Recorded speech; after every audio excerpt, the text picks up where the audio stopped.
Good morning, Bucknutters. It is Thursday, April 30th, 2020. I am Dan Rubin. This is the Bucknuts Morning 5 and Change. If it's Thursday, that can mean only one thing. Steve Wiltfong, Director of Recruiting for 24/7 Sports, joins us from the city of Indianapolis in the beautiful Midwest in the heart of this nation. Steve, how goes it? Good morning, Daniel. Going well. Excited to be on talking about the Buckeyes here on the Bucknuts Morning 5. What a draft for Ohio State last weekend. There were some surprises which we've addressed. What we're going to talk about today is three of the biggest, baddest dudes in the class of 2021, and are they interested in Ohio State for real? Let's start with one whose name has become very popular in recruiting circles. Foreman is a California native who was at one point committed to Clemson, and he is now involved with one of your classic super high-profile recruitments. He did a Zoom call last night with the USC site. It seems like he wants to surprise everybody. He has some really interesting quotes in there, quotes of a young man who seems to be enjoying the recruiting process and all it entails fanfare-wise. He seems to imply in last night's interview that Ohio State is one of the schools he is interested in. What is the view from the Ohio State side? Well, I think that anytime you're looking at programs like Alabama, Georgia, and LSU or Clemson, Ohio State is also a school that's generally mentioned along those programs. If you look at the top prospects across the country, those schools are on a lot of those young men's lists, so it's no surprise that Cory Foreman also has interest in Ohio State. And I believe that his interest is piqued by the Buckeyes, and you see Chase Young and the Bosa's and Larry Johnson and the defensive line pedigree. With all that being said, I'd be surprised if he ends up at Ohio State as things stand now. I think that programs like USC, Georgia, LSU, and programs like that are in better position than the Buckeyes right now. But recruiting is a marathon. You take visits, you see what happens, you see how things ebb and flow, you see where relationships go. Typically, a season is played out, and you get to see that before a blue chipper makes his decision late in the process. I think, obviously, if you're Ohio State, you take your swing here on a great player like Cory Foreman. But right now, I wouldn't get my hopes up for a player like him, similar to where Ohio State readers are used to seeing themselves as top one or two for guys like J.C. Tuimoloau or Emeka Buka. You've seen Foreman in person, though. Can you give us a quick scouting report? Because we really haven't discussed him at all. Well, Foreman's an electric pass rusher. I mean, his speed to power, how quickly he gets off the snap. I mean, the physical traits that he brings to the football field are outstanding. He was at the opening finals last year.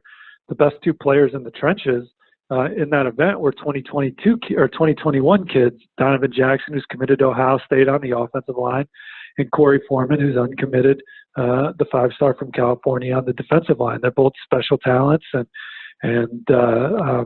just the power and the twitch that he brings to the game is unique.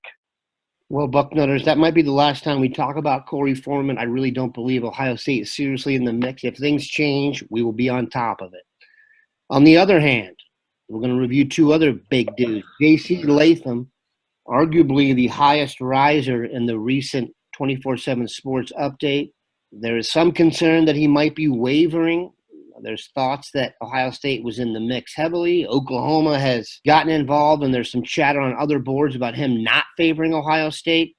Could you bring us up to speed on what you know about J.C. Latham and his relationship with Ohio State? Well, to my knowledge, I don't think J.C. Latham's ever come out and said Ohio State's my leader. That's just been the perception of his recruitment, talking to people with knowledge of it. Ohio State was going to get a visit for the spring game, and then he was going to come back for his official. He's already been to campus a couple times. Ohio State is clearly in a good spot for J.C. Latham, but so is LSU. And again, you're talking about the number one offensive tackle in the top 247. Other programs are going to recruit this young man hard. Oklahoma is a school that when you look at the NFL draft, offensive linemen being selected, the Sooners are among the nation's best in that category. And so their school that I had been hearing is in the mix for an official. Alabama, they seem to always find a way to get an official visit from any blue chipper that they want to get an official visit from. So the talk of other schools doesn't surprise me. I do think that there was a time where this was really trending well for Ohio State. I still think Ohio State's in the thick of it. Do I feel as confident about my Ohio State pick today as I did a couple of weeks ago? I wouldn't say that, but I still could see him very much being a Buckeye. That's a really big commitment that they need to pursue and close. The last guy I want to talk about, there's been some crystal ball action towards Ohio State. Arguably the biggest football-baseball player combination I've seen, Tywone Malone. Yeah, man. The number 5 defensive tackle in the country, number 53 prospect overall in the 24/7 Sports Composite. Number 1 recruit in New Jersey out of Bergen Catholic. I think that there was a time in this recruitment where Michigan was probably in a really good spot. He'd been to Ann Arbor a few times, but they've had some coaching turnover there with the coaches that he felt a connection to. I wouldn't be surprised if Ohio State leads right now, but I very much think that Ole Miss and Texas A&M are in the thick of this one. And I think baseball is very relevant in this decision. And so the school that presents the most advantageous opportunity for him to accomplish what he wants to in both sports on the next level, I think will ultimately win out. Again, I think Ohio State maybe has the edge, but I don't think this one's done. And Ole Miss and Texas A&M are right there too. And you look at the lead recruiters for those programs, Chris Partridge for Ole Miss, who needs no introduction on this board, and then Elijah Robinson for Texas A&M, who's a rising star. McKinley Jackson, he won that SEC slobber knocker for the touted defensive tackle last cycle, and Elijah Robinson is from Jersey. I wouldn't sleep on either of those other programs. To reiterate, though, what Steve said, Ole Miss and Texas A&M are involved in this recruitment primarily because of Malone's baseball prowess and desire to play both sports. I think we all know if it was just football, those two schools really wouldn't be in the mix.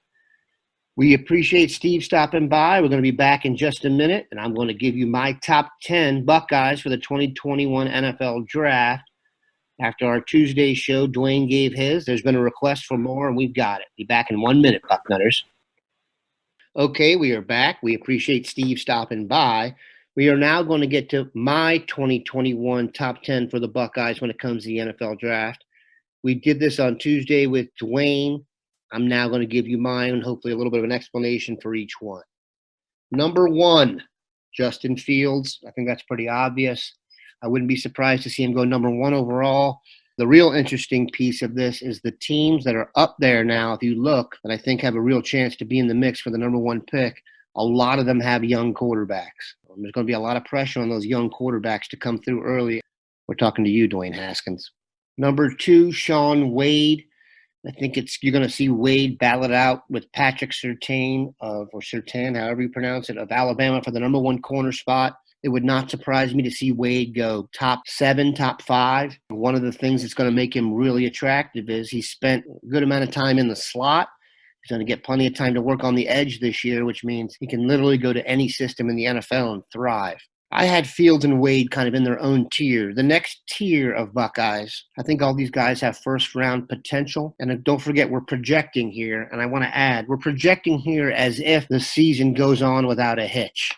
Tier 2 has 3 guys for me. For number 1, I'm going to go with Josh Myers. Normally, I wouldn't pick an interior offensive lineman to go this high. I would think he's going to go in the back end of the first round. But centers do have positional value. Cesar Ruiz of Michigan was picked in the first round, and there's no question in my mind that Josh Myers is a better player. That's why I give him the edge over Wyatt Davis, who may grade out as a better player. But as an offensive guard, I don't think his positional value will be enough to get him ahead of Myers in the draft. Certainly possible for Davis to get into the first round, which is an incredibly strong statement for a guard. If you go back and look, NFL teams just do not spend high picks on interior offensive linemen unless they're centers, and even those are kind of few and far between. The third guy in this tier that I think has a real chance to get in the first round is Chris Olave for a variety of reasons. One, he's an excellent football player.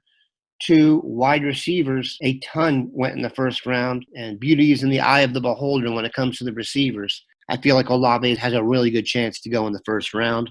The next group is 4 dudes. It's the hardest group to place because I think with a great healthy year from any of these 4 guys, they put themselves into serious day 2 contention. And the first is a guy who really hasn't done all that much since he got here, but I've heard so much great stuff from NFL scouts and we've seen glimpses, and that's Tyreek Smith.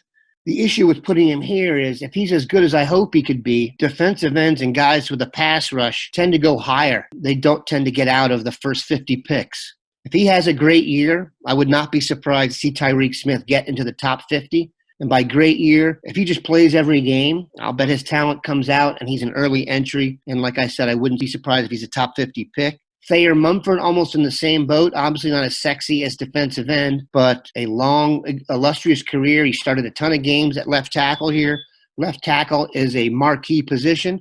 He's got to stay healthy. Much like Tyreek Smith, if he puts a healthy year together, I think the talent will take care of itself, and he'll be a high-level draft pick.